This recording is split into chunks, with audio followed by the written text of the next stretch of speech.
Britain is conducting an inquiry into allegations of misconduct by its own special forces in Afghanistan, specially focused on the period from 2010 to 2013. A decade or more on from these events, why are the investigations still vital? The United States has accused the Iranian military of aggression in the Strait of Hormuz again.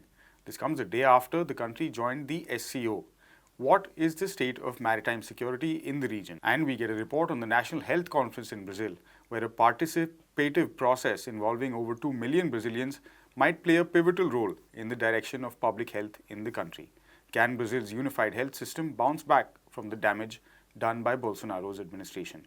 These are some of the questions we'll be asking our reporters on Daily Debrief today, coming to you from the People's Dispatch studios here in New Delhi. I'm Siddhant Ani, and first up, like we were saying, Britain's Defence Ministry has now confirmed that its special forces are at the centre of an inquiry headed by one Lord Justice Haddon Cave into allegations of unlawful activity in Afghanistan. These operatives have previously been accused of extrajudicial killings in the country where they were stationed between 2010 and 2013. Particularly, Al Jazeera has reported that 2 investigations conducted by the British Army's Royal Military Police Corps, codenamed Operation Northmore and Operation Sestro, are expected to be scrutinized by the probe. This again is according to Al Jazeera's reports, and presumably they are being probed for fairness as well as thoroughness. A law firm in the UK has claimed as many as 80 Afghan civilians have been killed in the period that we are referring to. Abdul has been looking at developments on this front. Abdul, what more can you tell us beyond the reports about these events itself? And of course, then we'll get to why these inquiries are still important. Well, the events were quite well known. It is nothing new. These allegations are there for almost a decade now.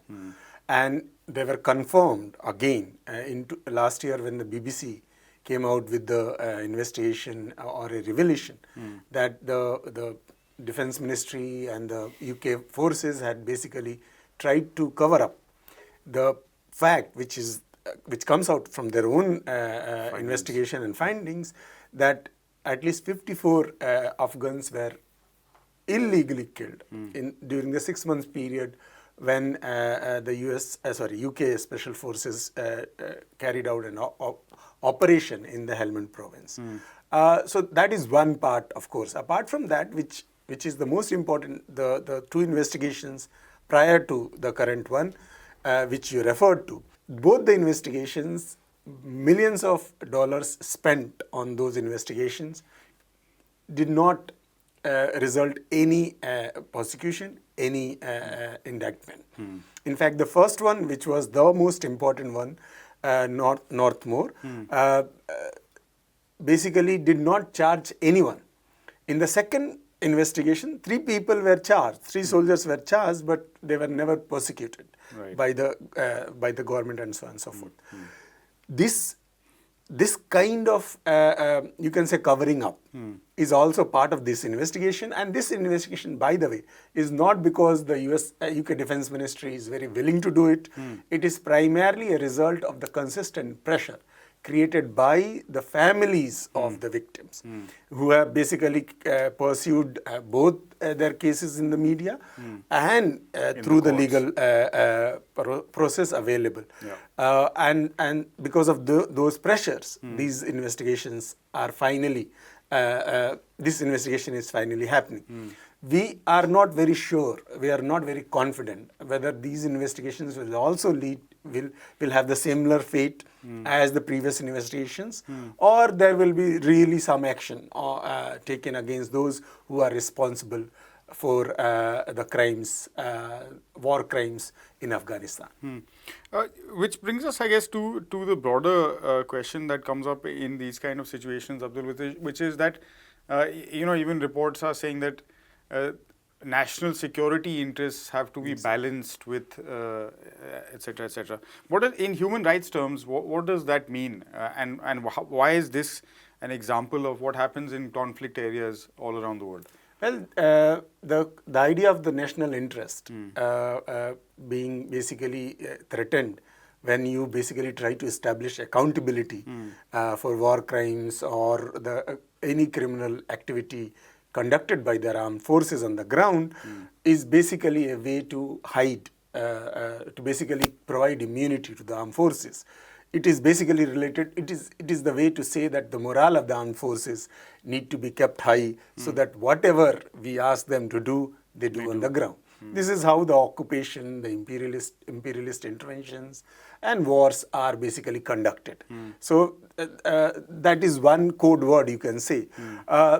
In this particular case, for example, the defense minister is forced to admit in public that they were not very willing to conduct the inquiry, but they are forced to do it because, of course, there is a popular pressure, and they are forced to do it, but it should not be taken as if we are completely against our armed forces. Yeah. You can understand this particular way of speech basically proves once again, this is a well-known fact, that no government is willing to, particularly the government in the West who basically are involved in different kinds of conflict zones all across the world, are intervening, their forces are on the grounds, fighting or basically oppressing the people on the grounds in different parts of the world. They don't want any action taken against them. Also, they are selling, or at least they're building a kind of narrative. Of course, this is a way to basically say that our forces are usually they do not do such things, but sometimes the mistakes, quote unquote, happen, and we need to rectify it. And we are so law-loving, just pro-justice governments that we have to do it. Otherwise, this is an aberration. This is not the rule. But the fact is otherwise. So, in that sense, coming back to the specifics of this investigation and things, from the perspective of the families, are there any possibilities of some positive outcome, at least in terms of compensation, which also then means some kind of admission of guilt? Well, if you remember, a few months back, we had a discussion about the killing of children by the UK forces in Afghanistan. The UK government admitted 16 deaths, and they gave compensation to those families, which they legally found to determined be to have the right. Yeah.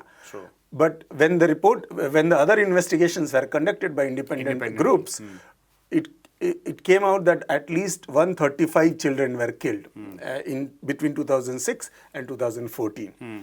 The number of children excluded from compensation, the families excluded from the compensation process itself shows that this is a sham process which basically seeks to legitimize the presence of the armed forces, and nothing.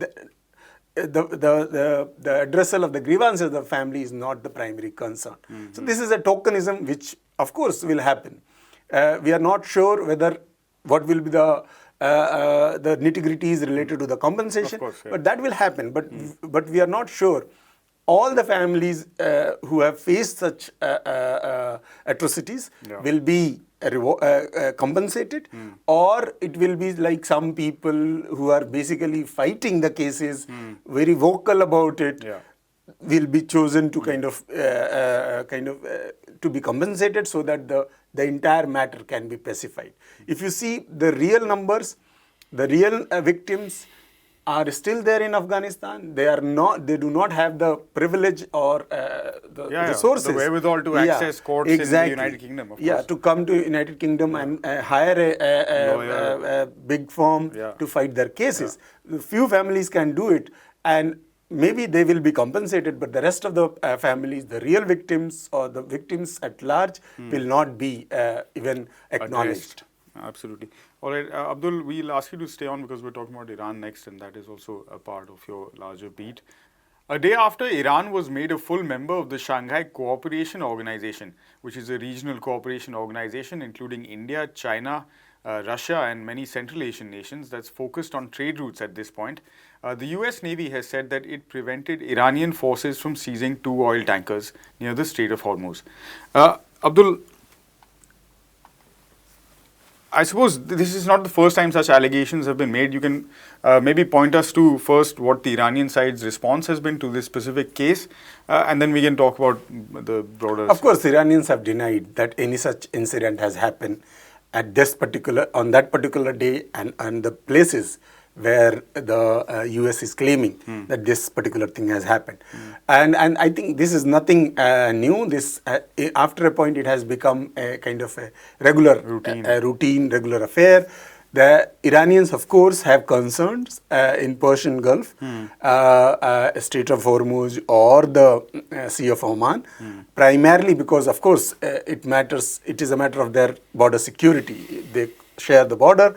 Also, it is a route through which a large number of smuggling, illegal activity happen, and Iran is the primary victim of that particular trade. So, Iranian Navy quite often takes such operation to basically check such kind of illegal trade through the sea, and which often leads to seizure of some tankers on certain situations. Of course, certain occasions. There are also instances of the seizure of tankers being a political act. Sure. But that has to do with the larger the phenomena what we call the tanker war, which basically initiated by the US when they basically seized Iranian tanker in the Mediterranean in 2019. Since then, and that also has a link with the larger issue of the nuclear deal and the larger geostrategic, geopolitical rivalry between Iran and the US in the region. Which I suppose, and we were mentioning the SCO, I guess, in that context because it's the most immediate thing. It's a Eurasian grouping, so Exactly. automatically not involving the United States directly in that conversation. I don't want, of course, not to speculate on whether this is a direct response to that, but Iran is also looking for some kind of maritime security as well as new land routes in the region. Tell us a bit more about that front.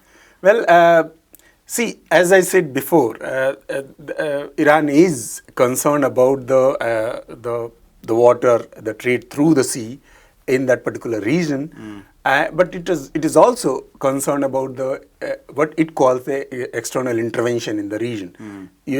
Everyone knows that there is a U.S.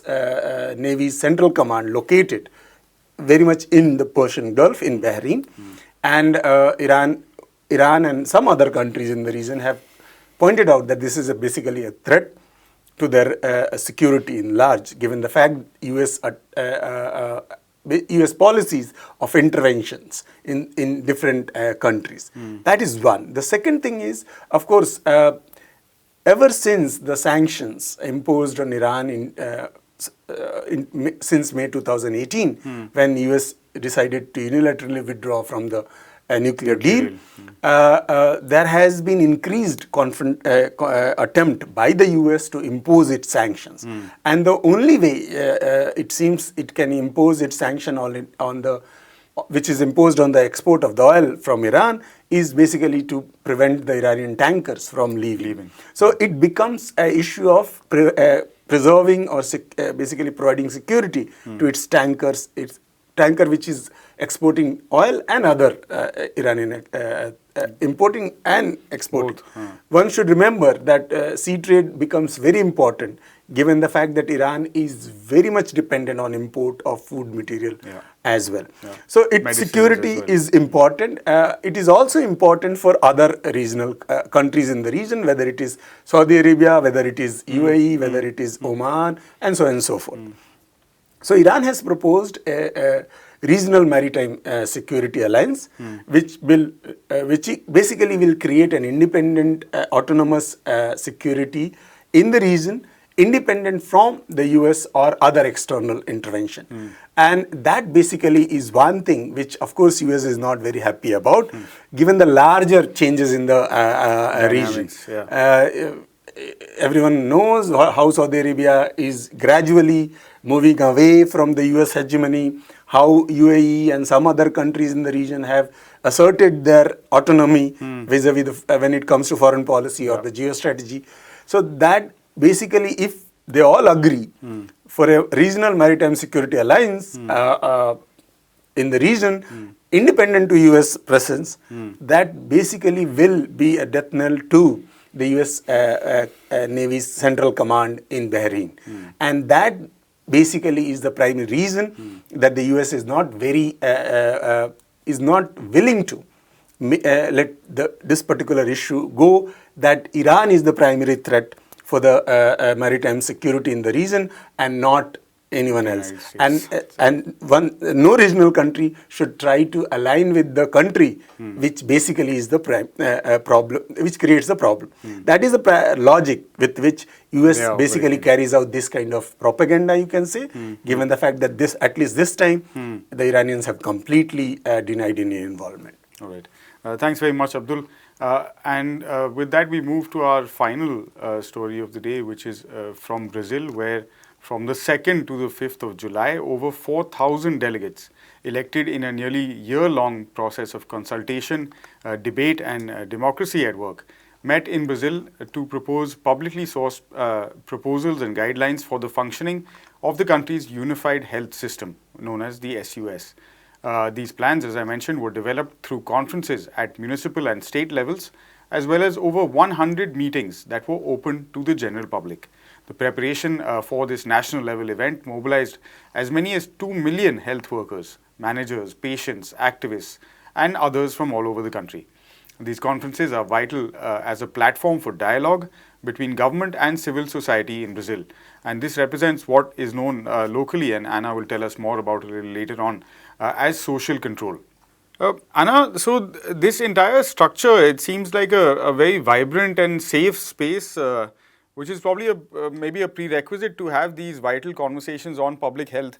Tell us a bit about what the key aspects of discussions and also what came out of the conference. Well, I'd say that the key aspect of this 17th National Health Conference in Brasilia was that it has been recognized as an important movement for social movements, for health workers, for essentially everyone who has something to do with the health system in Brazil to convene and to discuss what's to follow the years that follow the Bolsonaro administration. So one of the greatest things to see was that it's been so huge. It's been a massive event, bringing together over 4,000 people, including President Lula, including current health minister of Brazil. And they were all there with their mind, set on discussing what the unified health system should achieve and what they can do for strengthening it. So it's been, I think, a long discussion. It took place from the 2nd to the 5th of July. And it really encompassed a lot of things that that have been on the mind of the people of Brazil for the past years, including the outcomes of how the Bolsonaro administration handled the COVID-19 pandemic. I'm trying to find a good way to put it, but it's essentially been everything against human rights that you can think of. And essentially what they're trying to do now is to find a way to rebuild after that. We know that thousands of people have died unnecessarily during the COVID-19 pandemic because of how Bolsonaro handled this and how he approached this. And now, of course, we have Lula, who from the very beginning of his presidential campaign has had a completely different approach to public health, to the public health system, and that's what's been important. That's what's been so important for the people of Brazil for the last couple of months. And so because of that, this conference has also been a sign of how much the people still support what Lula and his ministers stand for and what they're trying to achieve in the health field. There have been discussions about the rights, the health rights of migrant people. The conference was also held in the after a recent resolution by the WHO on the health of indigenous people, which was very much pushed by the Brazilian delegation. So I think it's been a very good moment for the health movement in Brazil, who have struggled so much for the last couple of years and now are actually seeing the results and the possibility of something better ahead of them. Yeah, I think the struggle has been on for a long time, Anna, maybe decade or more, even in that sense. But of course, Bolsonaro compounding all of the issues that I guess liberalization of policy brings and those kind of when the development angle of things comes in. So what will be the shape in that sense for the next few years, and like some focus areas, and what also lessons can other people draw from this, because we are also speaking to an international audience. Yeah, so I think you touched upon several important points there. One of the key outcomes of the conference was that what we will be seeing in Brazil for the next couple of years is opening up of the discussion about health. So it's the groups who were present there agreed upon that it's not about having very good health experts forming and shaping health policy anymore. It's also about people's participation and the way that people can actually feed into those policies and make sure that the policies that are brought are actually correspondent to the needs of people. I think that's one of the key aspects of the national health conferences in Brazil, and it's also something that, for example, People's Health Movement Brazil has underlined as an important part of this. So it's this kind of social control, social participation that takes place at the highest level of health policy through the national health conferences. But also it's been very much about changing course, like you said, from what we have seen over the past years, and that's the commercialization, the undermining of the unified health system, and actually returning things to the course where they were before Bolsonaro took power, essentially. But okay, so a couple of years before that also. Essentially, what we have seen also from the measures which the Lula administration has announced for now is that it's really going towards this direction. We have seen return to the health workers program that were in place before and were dismantled by Bolsonaro. So increasing the number of health workers, but also increasing the rights of other health workers like nurses. So it's essentially a number of grievances raised by workers, by patients who had no access to care, who had no access to the protection of their essential rights, and who, with the new administration, are actually looking forward to see those questions addressed. So, sounds like a lot of positives, Anna. Thanks very much for bringing us that update. And I think also on that quite hopeful note, on at least account of seeing actual democracy at work and those democratic processes, social processes at work, we'll also end this episode of Daily Debrief. As always, we encourage you to head to our website, peoplesdispatch.org, for these stories and more, including from the People's Health Dispatches. Also give us a follow on the social media platform of your choice. We'll be back tomorrow. Until then, goodbye.